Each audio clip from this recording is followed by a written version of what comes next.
Hey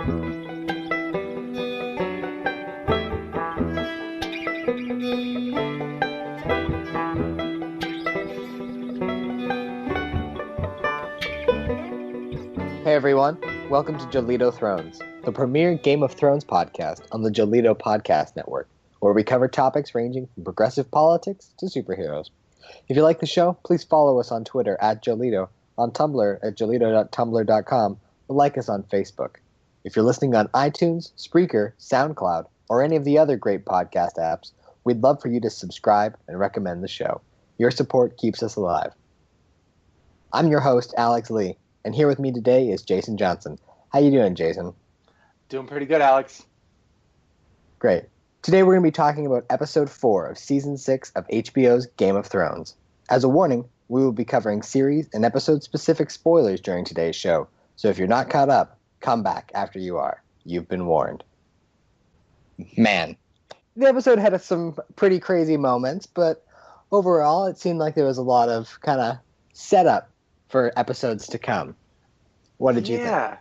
Yeah, I agree. I have no idea what the title of tonight's episode was, but I felt like it should be called Reunion, as much as it could have been called Setup, because it really felt like, after an opener that kind of a season opener that kind of took its time getting going and reestablishing the pieces and the players where everyone was.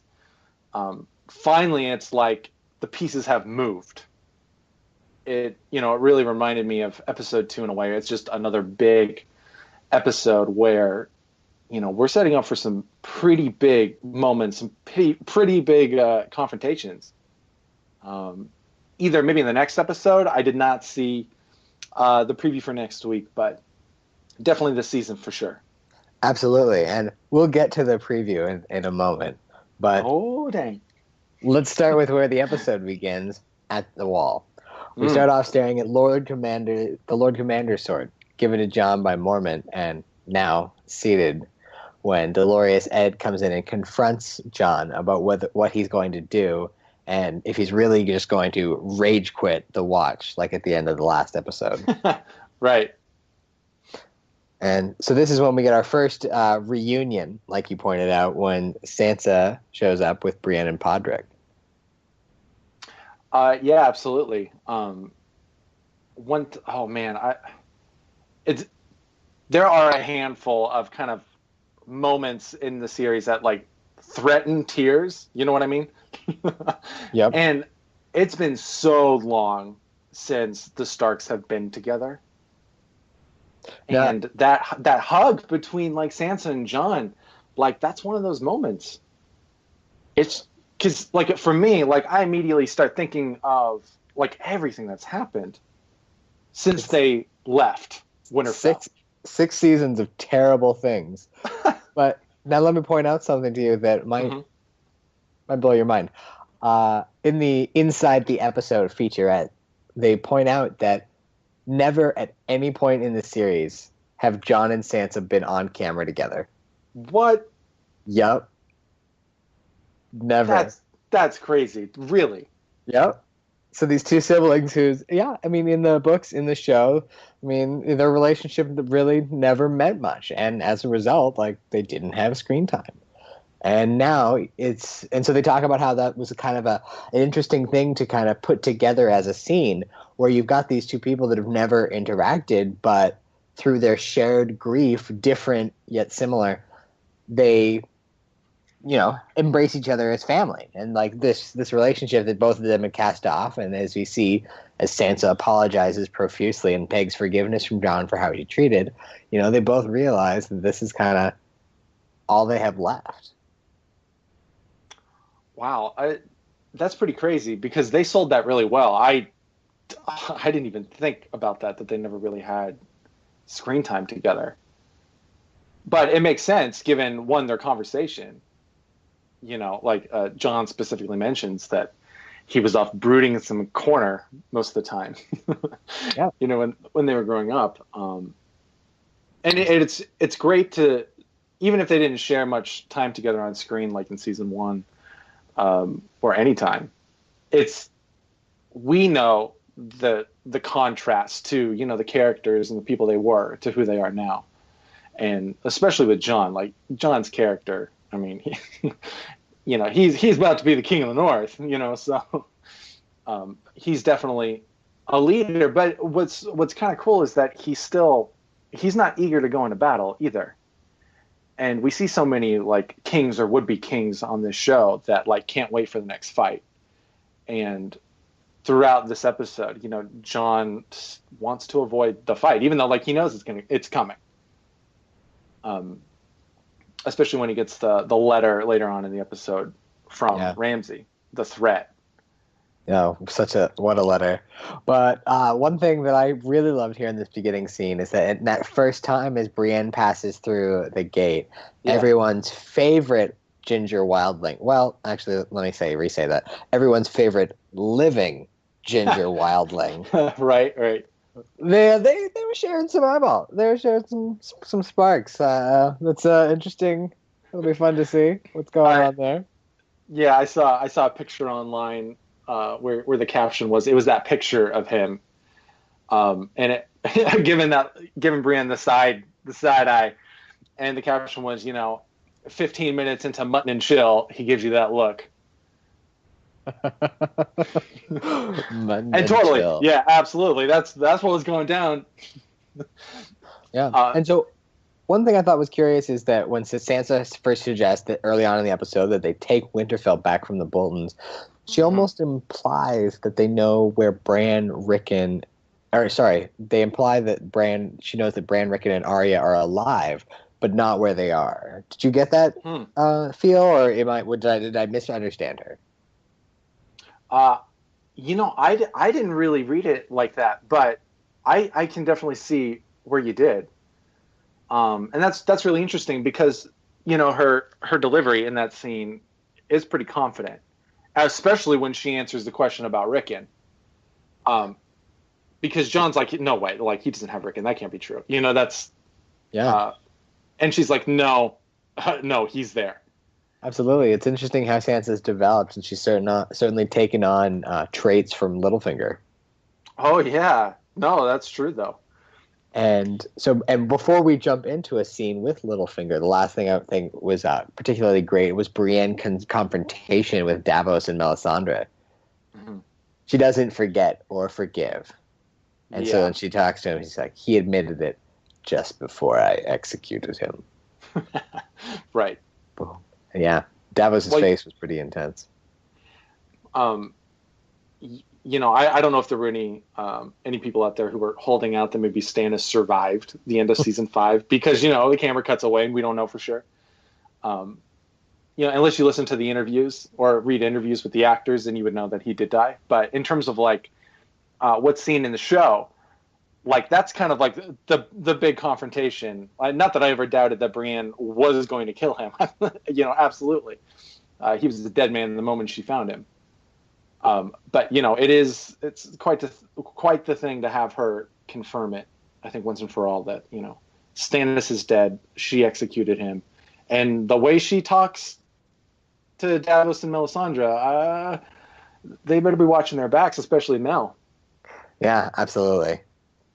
Davos may help Brienne kill Melisandre once the truth behind Shireen's death comes to light, because he doesn't know the specifics, right? I'm not exactly sure. So what do you think that he thinks? My assumption is that he just knows that she died, not how it happened. I see. Yeah, maybe not. Maybe I'm misremembering it, but I have to wonder if a plot point in the future here that's going to pop up, because Davos and Melisandre have had this really interesting, not combative relationship, but they're definitely at odds at times. And like right now they're on the same side. That's happened as well. Whether it's Davos just following Stannis' orders in the past, or last couple episodes with resurrecting Jon Snow. So yeah, I wonder if that relationship is going to come to a head if Davos doesn't know what went down specifically with Shireen's death, and when he finds out, he's not going to be happy. Unless I'm misremembering and he already knows, then I don't know why he didn't already kill her. Yeah, You know, I don't know. I think you're right. There is more complications in that relationship to come. Absolutely. or maybe that's an option. Writers and the showrunners can pursue. I don't know. That's how I kind of read it, though. We'll see, though. Absolutely. So then we came to the Vale, and I want to say I was really excited for the Gear Falcon shout out. Oh, I've been waiting since fourth grade for people to really appreciate the greatness of the Gear Falcon yeah, over interesting. other Falcons because they're way better than the Peregrine Falcon. Uh, they're native to like Arctic and tundra areas, and then they're way faster and stronger. They're pretty awesome. So it So I finally can happened. understand why little Robin was excited to play with the new Falcon. Little Alex was as well. Absolutely. And then So that's great. and so Royce put himself into a bit of a pickle. uh, yeah, what a trap he stepped in. It was like, I don't know if it was expertly planted, but Littlefinger's reaction and then the pivot in order to trap him, like brilliant. Yep. In case you forgot, that Littlefinger can kind of talk circles around basically anyone. Yeah, I mean that's tremendous power. He's working those guys in the Vale like nothing else. Absolutely. And then some poor worker in the area would have had to reset the like X number of days since the last moon door related fatality. You know, I was kind of hoping it would happen, just for the sake. You know, we haven't seen it in a while. It's always fun. And but that's pretty kind of. This is a pivotal moment in sort of what's building to come in this season. In that Littlefinger does some convincing and gets Robin to decide for himself, quote unquote, to commit forces of the Vale to fight the Boltons in the north to help Sansa. And I think that's kind of an interesting point that what I sort of think this season is building to, and what we'll get in the final few episodes is sort of a real kind of, I guess, resolution and confrontation, and something both in Slaver's Bay in the east and then on Westeros. I think we're going to get combat with the Vale being involved in the wildlings at the Wall and centering around Winterfell. And then we're also going to get things going on with the Dothraki and the dragons and stuff going on in Slaver's Bay. And we'll get to more of the Slaver's Bay discussion in a little bit because, well, let's talk about it. I don't know, screw it. Let's talk about it right now. So Tyrion, he's invited the enemies of the Queen. He's invited the Lords of Astapor to come and meet. And yeah, it was a lot of people didn't seem to care for it. Both Grey Worm and Missandei both were like noticeably upset that having this conversation going on, and understandably they both were slaves, and these are active slavers that are resisting the rule of the great emancipator. Yeah, I mean, Tyrion, he's the politician of the show. Like he handled that conversation with the slave masters, like a politician would. He's starting to run Meereen like he was running King's Landing in season 2, and I completely understand his approach and that strategy, and almost setting the slavers up to fail. And it's like when they don't fall in line, what are the ramifications going to be? What's the punishment? Because he doesn't trust them. No one does. And especially in this world, sometimes it's easier for the opposition to be completely destroyed. And I wonder if that's part of kind of toward the end of the season, once Dany gets back to Meereen, unless she like teleports there next episode, people are moving around. Yeah, absolutely. And I think you're absolutely right that this is totally what this season is building towards. And inside the episode, the showrunners talk about kind of and they compare Tyrion to Abraham Lincoln in sort of what he was trying to do pre-Civil War, because he went to the South with various like proposals. Yeah. Just like Tyrion came to the Lords of Astapor with like an idea of abolishing slavery over 7 years with compensation in exchange for cutting off support with the Sons of the Harpy. And so I really like Abraham Lincoln's situation as it dissolved and there was like an attempted secession and civil war. I Yeah. think that may be what we see, and so it might really spur some sort of war event in Slaver's Bay as Dany returns with dragon and Dothraki power. Yeah. No, I would almost say that is going to happen. And that's actually, Lincoln that's a pretty smart inspiration to pull from. And that's, yeah, I mean, knowing that now, I definitely see it. And yeah, I think that's the outcome we're looking at. Because, yeah, I mean, from Tyrion's point of view, being that politician, like, if your decisions are between peace and war, obviously you want peace. But in this world, wars are constant and constantly ongoing. So I think it's peace for a time. I think that's just the natural expectation. It's like, how long can we keep the peace? Yep. And really, especially when Tyrion then meets with the other representatives from Meereen in the next scene, all these people who are asking, where is Dany? Tyrion is also trying to buy time. And let's avoid conflict and buy time and try to like keep this city standing. Yeah, and like hopefully, I mean, in an ideal world, if it works, get rid of the Sons of the Harpy. Yeah, absolutely. If it's a byproduct of these negotiations, sure. Yeah, and so yeah, it's I think it's the political situation is getting more interesting in Slaver's Bay with Tyrion there, and I like that a lot. I think it's a great change over some of the stagnant stuff we got last season. I think the show is almost at its best when it's talking politics, but that's also because I find those discussions very intriguing. I love the arguments on all sides. I think those are just really really interesting discussions to hear, especially in a fantasy setting. That's probably why I like season 2 so much, because you could actually see what it's like leading, actually being the politician, not the drunken king that was Robert, hoping someone else will run the kingdom. Very quick to war and fighting and brutish and, and his kinging and his ruling.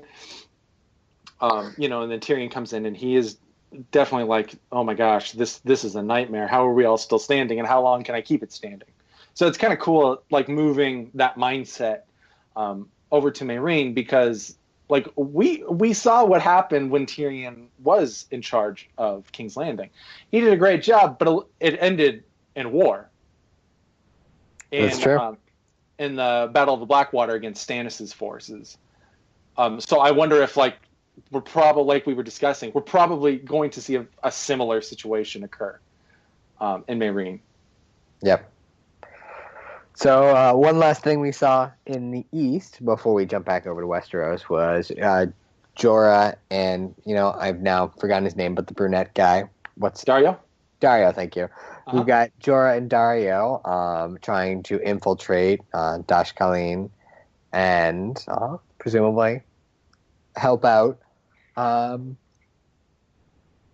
Mother of Dragons. You know what? I don't know if she needs any help.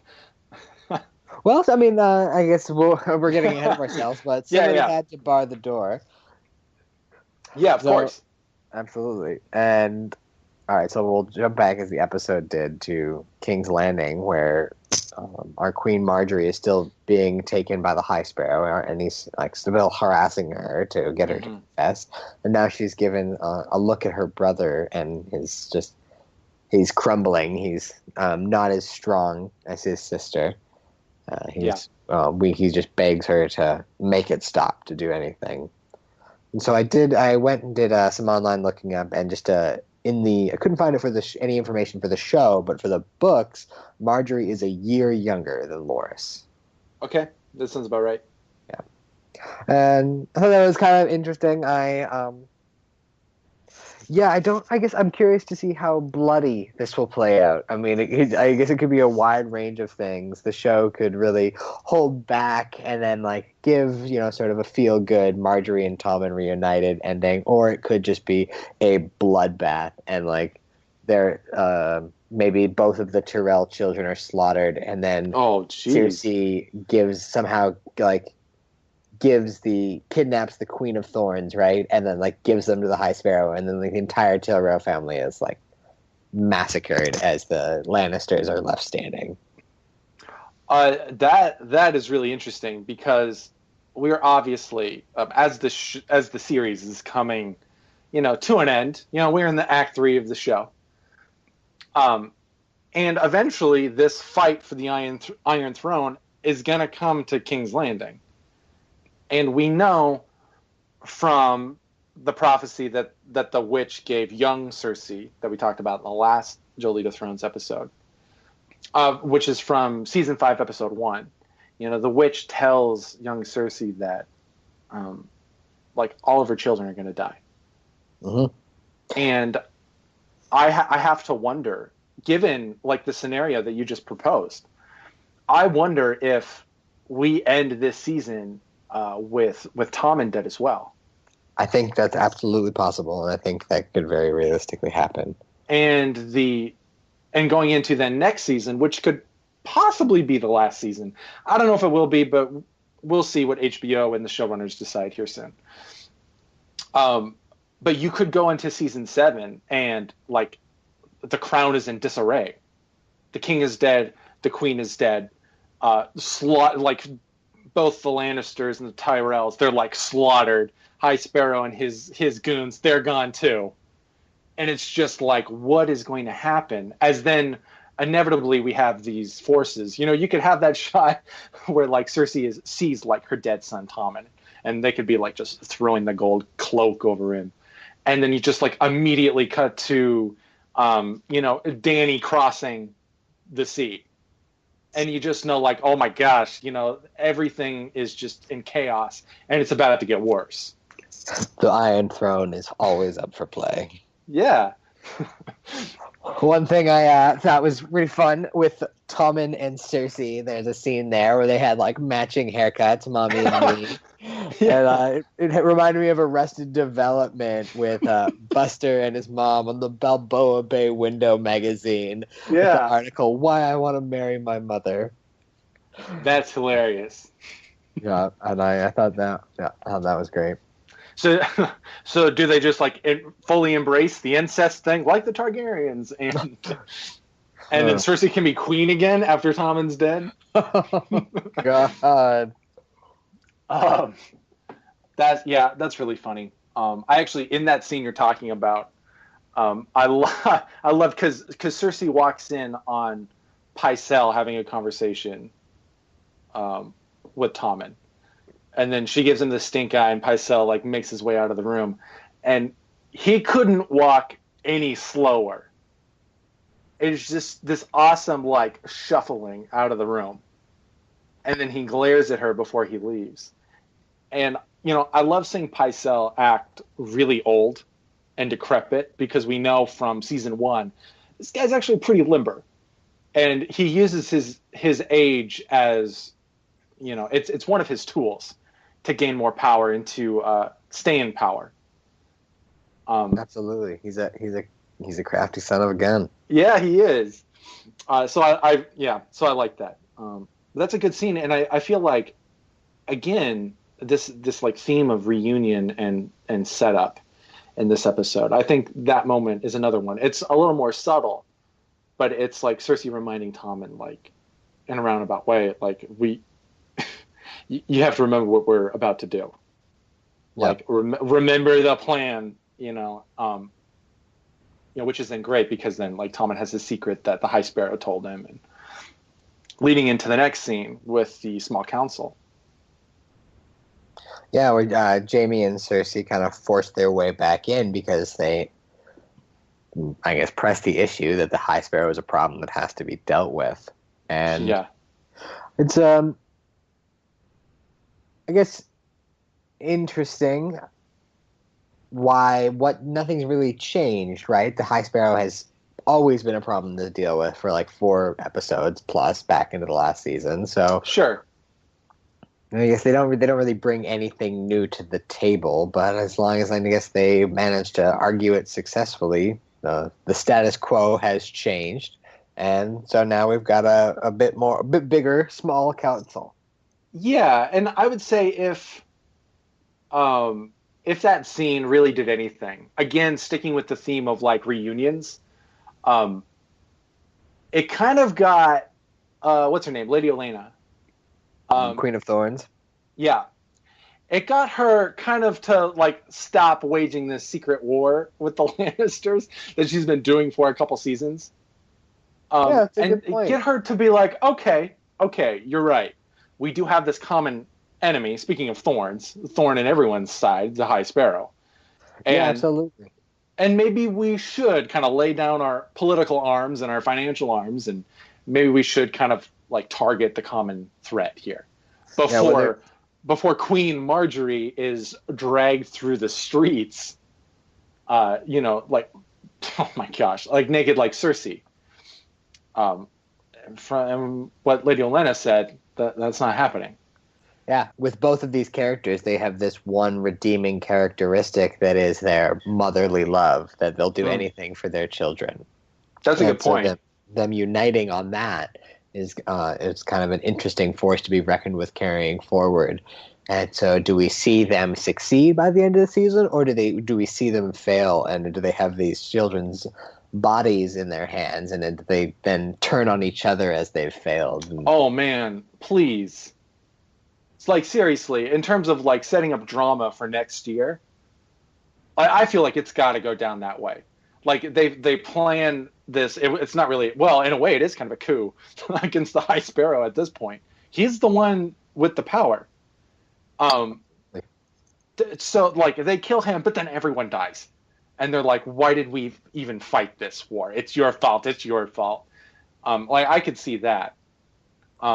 And also in that same scene, like Cersei um, tries to appeal to her uncle, Kevin Lannister, with the same tactic by saying, like Lancel is, he's under the whatever the power of the command, whatever of the High Sparrow, yeah, you're as well. absolutely Don't you right. That's want a your really son good point. back? It's just, so not even just motherly love. It's the theme of parental love of that Yeah. is very critical to that scene. It's interesting. Um, yeah, that is interesting. Yeah, I'm kind of on Team Bloodbath right now. Absolutely, I think that would be absolutely compelling, and They're yeah, they're all gonna die except for the 4 people that were in that room, I think and you're they're gonna right. have to like they have all of their children's blood on their hands.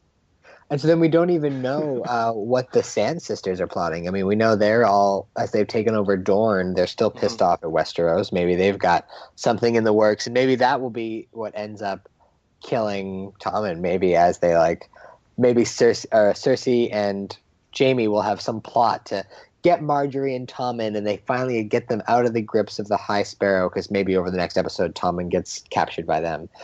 And then you have the Sand Sisters, which just sneak in at the last moment and slit their throats.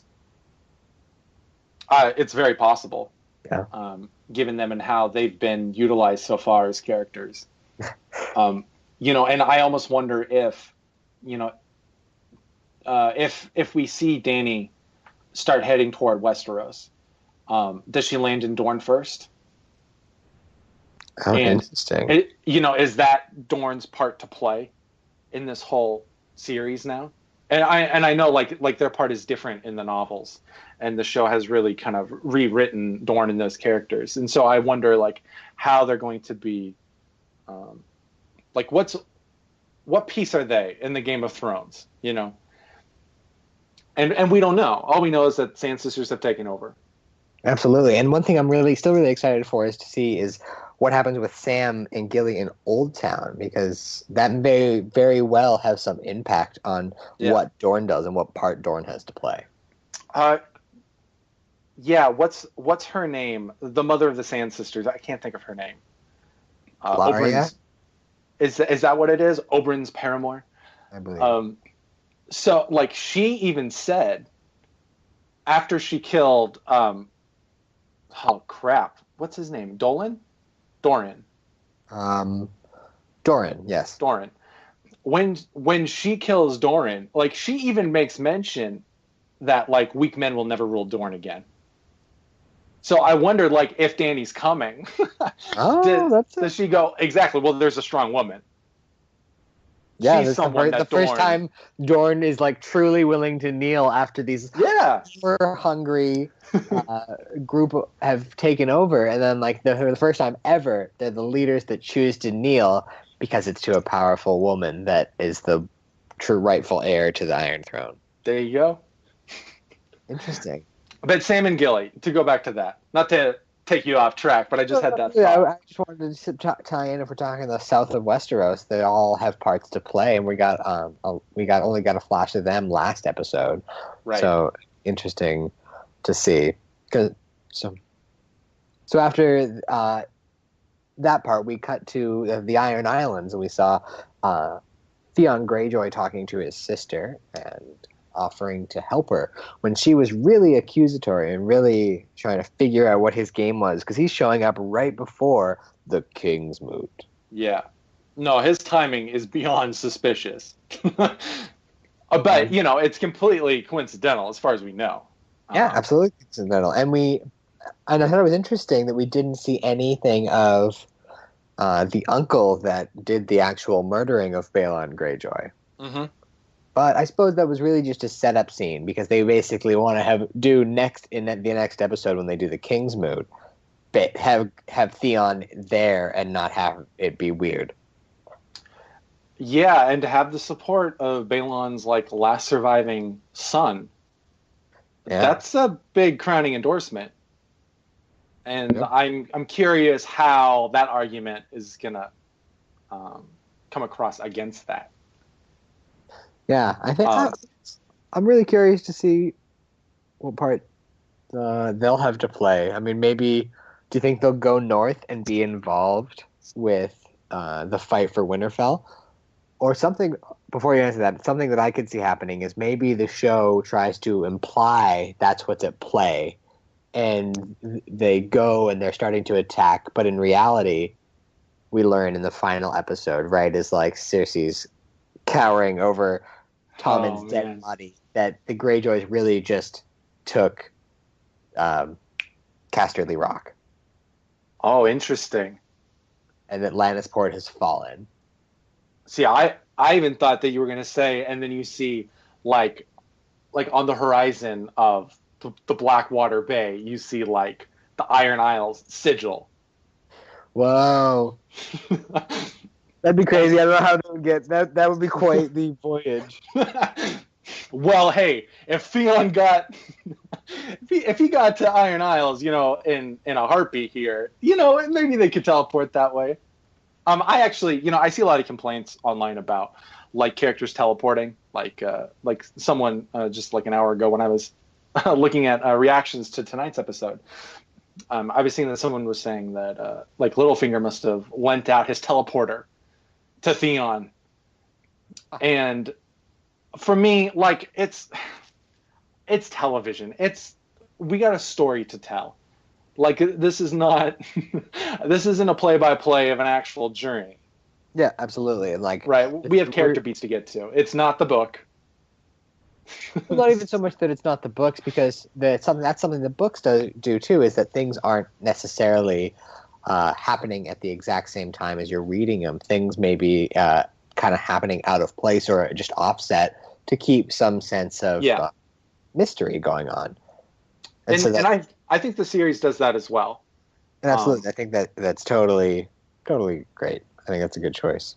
But you got to cut it some way, Yeah. So one of the... go on. No, go ahead. Oh, well, I was just going to say, moving on to one of the kind of, I guess, one of the only deaths in the... Oh, well, no, never mind. Not sure at all. We got to one of the, I guess, most isolated deaths of the episode with the Boltons. Yeah. And would have been, I mean, this semi-long-term character. She'd been around for quite a while, and she showed back up with Rickon, and now she's been shown the door. Uh, yeah, it's kind of a shame. I mean, I always found Osha to be an interesting character, and but it makes perfect sense for her to go out that way, trying to seduce someone. That's like the tool we've seen time and again with her character, even though we haven't seen her in a season or two, however long it's been. Yeah. She really manipulated Theon when Theon had conquered Winterfell, and then got Brandon Rickon out of the city. Yeah. So to see her try to pull that on Ramsay, like, it makes perfect sense that he of all characters would catch her. Yeah, absolutely. She tried it one last time, and Yeah, I mean, maybe we could have gotten something out of her with like seeing her reunite with some wildlings or something. But I think that was kind of a good way to go. That sort of showed it what she knew she could try and do, and wanted to protect Rickon as best she could. so I have a question for you. I saw some speculation online last week after in the last episode of Joleedo Thrones. We talked about some of the speculation from the episode 3 preview, and that some people online were thinking that the gift that was being brought to Ramsay by the Umbers, I believe, was Rickon, right? And it turns out that's exactly what happened. Yep. So I wonder, and my question for you, based on some of the speculation I was reading, do you think that's part of a ploy to kind of get some kind of edge on Ramsay, or do you think it was a genuine gift?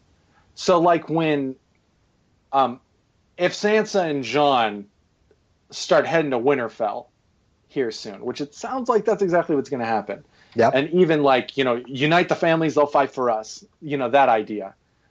Do they go to the Umbers and say, it's time to take Ramsay's head? And they go, exactly, that's why we put Rickon there. Is there like some other mysterious piece to this, or are the Umbers, did that play out genuinely? Well, what do you mean that's why they put Rickon there? I don't know. We haven't seen him in forever. He can be Master Assassin for all I know. But I guess point? So me, more likely might be it's not really Rickon at all. Perhaps they just sent Asha and some just kid. I mean, I guess maybe if we're trying to think of these are the good guys, it's hard for them to think they just sent like a kid to be murdered. Mm-hmm. Or maybe it is some sort of, not Rickon, but some sort of excellent killer. But in some way, they've just kind of tried to keep in the good graces with this fake gift. But in reality, since they had Asha, we know they also have Rickon, but maybe they're keeping him safe and waiting for a time when like a true Warden of the North returns. Right. Yeah, exactly. So do you think, are they with Ramsay? Or like, are they like another family to fall in a way? Or I think they're putting up with Ramsay. That's a good point. And that's probably more what it's like. Another question for you. Did Rickon's direwolf, was he actually killed? Or is that something else? Is that the head of another wolf? Is his direwolf was Shaggy Dog, right? Yeah, I mean, it looked like Shaggy Dog. I'm pretty sure. Was it? Well, I guess, yeah, for the same reasons that I just said that it could be that kid could not be Rickon and it could be a ploy, then yeah, that absolutely might not be. Kind of interesting to consider, at least. That maybe, because you do have, the show has so many moving pieces, and you're always wondering, like, who's going to betray whom and how things are going to play out, which is ultimately the reason why I was curious how you'd answer that question. Because I always wonder, is what we're seeing genuine? And it's almost too easy. But then again, it was a very, very simple way to bring Rickon back into the story, because he'd been absent for a while. Yep. And hey, you always need a Stark at Winterfell. always got to have a Stark at Winterfell. And Ramsay's got him. Yeah. And so then Ramsay sent a vile, pretty standard Ramsay stuff at this point, letter north to the Wall with a flag, like a rider with the Bolton sigil and a white flag that is just basically luring John to come fight. And we learn that there's an estimate Ramsay has about 5,000 men, and we learn from the wildling Ginger that they've got around 2,000. And that's not all of them. That's fighting men. Yeah. And so they discuss what they have to do, and Sansa really implores John that they'll have to unite the families, like you said. Yeah, if you unite the families, they'll fight for you. They always want to have a Stark and Winterfell. Yeah, absolutely. What do you think? Because Robb's rebellion was stopped short. Do you think that has changed anything with the families in the North? Or do you think it's going to play out basically how Sansa is just that she had described? That you go forward, they will show up. See, that's the thing. I guess I don't know, because I think it's going to be really ambiguous. Because as we all know, winter is coming. Yeah. Oh man. And if these families know that, like, they've been in a war for several years now, and their supplies are growing short, they don't have much more to keep stocked for the winter. And like, as they see the power structures that has been their society for generations are crumbling around them. Yeah. I mean, how much are they really willing to hold true for this guy that? Well, I mean, it's like the bastard of the guy who just got his head cut off a couple years ago. I mean, are they really going to unite for him? I mean, yeah, 15 years ago, absolutely would have. I mean, that was when we saw Robert's Rebellion. That's when, like, I mean, that was a time of honor and justice, right? I mean, all that shenanigans. But today, they've seen a half decade of war, and they just kind of want to stick to themselves. And so I think that'll be an interesting thing to see resolve, is whether or not they do come and stand up against the Boltons. I mean, if there's such a guy that people would stand up against, it's him, right? He's he's a villain. He's the villain in the North right now. And so there'll be kind of a statement on the remaining society of Westeros, and maybe that's what happens. So maybe we have this plotting in King's Landing, and we watch them fail, and maybe we have this plotting in the North, and Jon has to try one more time, and they go to take King's Landing, and he watches Sansa die. Oh man. I'm predicting all of the deaths. That's my hot take. All the deaths. This Joleedo Thrones is that the show's lulling us into this sense of is with a security blanket with these reunions and things going down, but really the end of the season is going to just shake everything up and like be a game changing like foundation rocker for like the kind of final throes of the show as we like just horse and buggy our way to the conclusion. And I mean, this is what do we see Sansa as, I guess, like living out her days as the Lady of Winterfell, or does she? I'll be interested to see what's happening to her. I can dream, okay? Yeah, but, absolutely. Yes, you can dream, but that doesn't make it real. But no, that's actually a really eerie, but possibly correct point you're making, because it reminds me already that, oh man, the lull, that's a good word too to use for this, because you're right, I'm already feeling comfortable. I feel like I'm settling in for the return of some of these characters into these powerful positions. Yeah, absolutely. I feel like they're setting it up well. And oh shit, you're absolutely right. As we go into the big thing of the episode.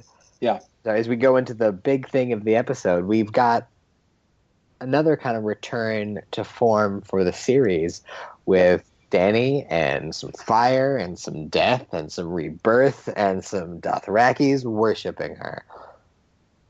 I didn't literally applaud, but I felt like it. Because in the last episode of Joleedo Thrones, I expressed my honest opinion on the season 6 premiere, and like this, I was not really impressed with the direction they were heading and kind of the tone they were setting and how long, like I could already feel this like season long Dany through the desert arc coming. And for them to just like jump to it, like I was applauding. Yeah, absolutely. But I wish I was. Yeah, I thought it was very entertaining and great. And I hate to say it, the cynic in me is like, I wonder how this will translate into what we'll end up getting in the books, and whether this is a product of like the TV show seeing that season 5 slumped and then being like, okay, what did everyone love? Everyone loves. All right, well, we first got the dragons. That was great. The season 1 thing was ending. Okay, everyone loves Amelia Clark when she's naked. Okay, yeah, we'll get that. All right, Yep. and oh man, okay, everyone loved it when the Dothraki started following her. So we'll do that, but bigger. Yeah, but Oh, bigger. it'll be great. Now we have the budget. We got all the Yes. money. And so and in so many ways, it's exactly reminiscent of that first event in the first season. And so, so my question for you is: do you feel that's like a great sign of the show? Is it another sign of reunion to this great power structure we've seen with Danny before, and kind of like an homage to the previous, or is it sort of like not cheap, but here we go again? What do you think? um, I think honestly, it's a little bit of both. I mean, I am the fan where that kind of poetry does work, where you can call back some of the images from the end of season 1, and I'm like, yes, yes, absolutely, that's it, that's all I wanted. Why didn't you just give me this for 4 years? But like in terms of her character, like we know, we know what's going to happen. We know that. Well, man, let me retract that. We never know what's going to happen, but we can guess based on a certain level of expectation. If Danny did not make it to Westeros, I think you failed in telling that character. Now, she could like fail in getting the Iron Throne, but she has to make it there. She's got to like assert her claim in some fashion. So, for me, like examining her character, like these beats make sense, and for them to happen in rapid succession, I think that is definitely a kind of the showrunners pivoting a little bit and really taking the criticism of season 5 and Danny's arcs in the past to heart, because I think very easily this could have been a season of Danny in the desert, and it looks like they're done with that before the halfway point. Now, like the images of, Danny with the fire behind her and, the Dothraki army bowing, like I kind of feel like that's how it was supposed to be anyway, but she had to earn it. And, I was trying to think of like the character moment for her that probably happened in season 5 to get her to that point where it would feel not only earned, but deserved for her to, be in that position to lead a vast army. And it's been tough with her because, she's constantly trying to prove herself as a capable leader. And she's not really ruthless, even though at times, conquering Danny does show up, that Targaryen Danny, and, people die, and usually it's by fire.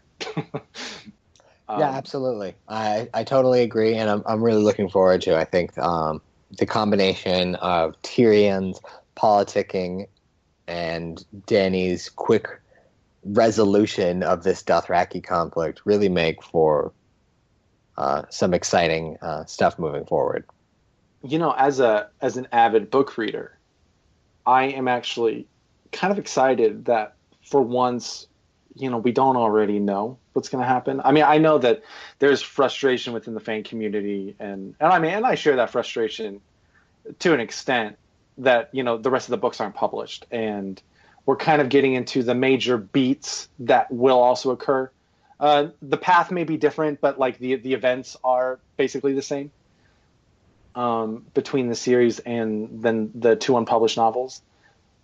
Yeah, absolutely. It's an interesting kind of dynamic. Does it make it more compelling to not know what's going to happen, or are you kind of kicking yourself because you're going to miss out on it being, when you read it, it's going to be the first time you're consuming the story content, these beats that we're talking about.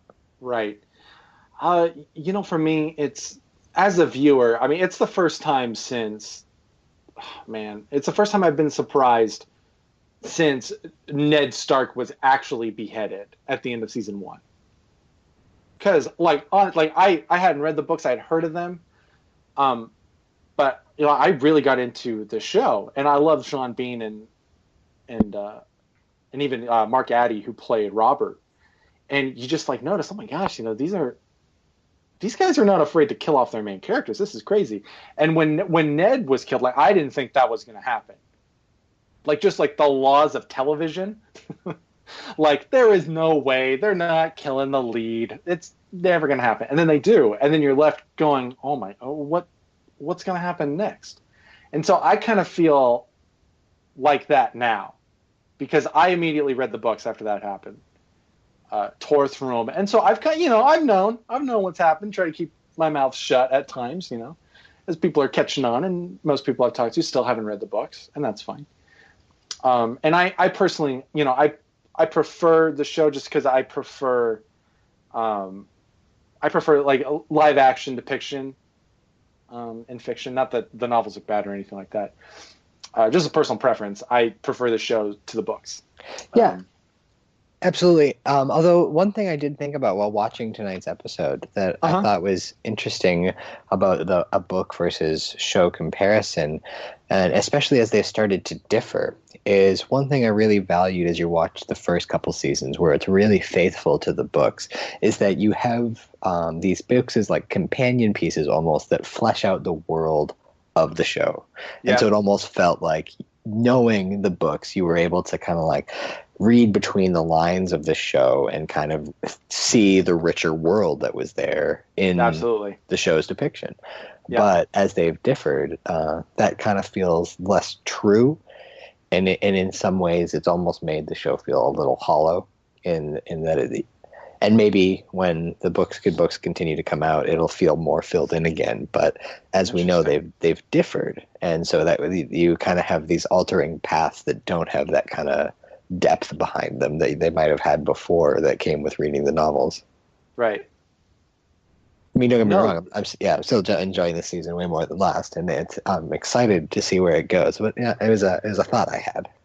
Yeah, it's interesting because after years of like speculation and theory crafting about like how the show's going to end and how the books are going to end, and to kind of to see some of this actually come true. Yeah, in a weird way, it's like a fulfilling a fan prophecy, where it's like, okay, maybe we did guess this correctly. Maybe we did kind of see the whole picture. And I mean, I think that's just ultimately not predictable storytelling. I think that's good storytelling. Yeah. On George R.R. Martin's part and the showrunner's part for the show. I think there's definitely very unique and quality storytelling in action, even when you can disagree with how the show changes things or condenses things or whatever it is.